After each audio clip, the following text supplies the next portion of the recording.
Hi everyone. Today let's quickly discuss V-shaped structures on gold 1-hour chart. Point 1 and 2. We see a V-shaped structure when point 2 doesn't surpass point 1, leading to a price decline. Point 3 and 4. Similarly, point 4 fails to exceed point 3, causing another decline. Point 5 and 6. This time, point 6 surpasses point 5, indicate an upward trend. Point 7 and 8.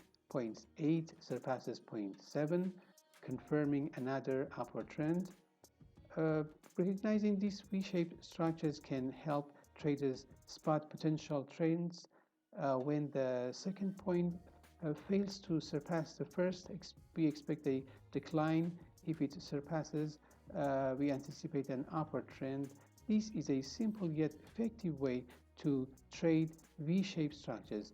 Thanks for watching. If you found this helpful, like and subscribe for more trading tips. Thank you.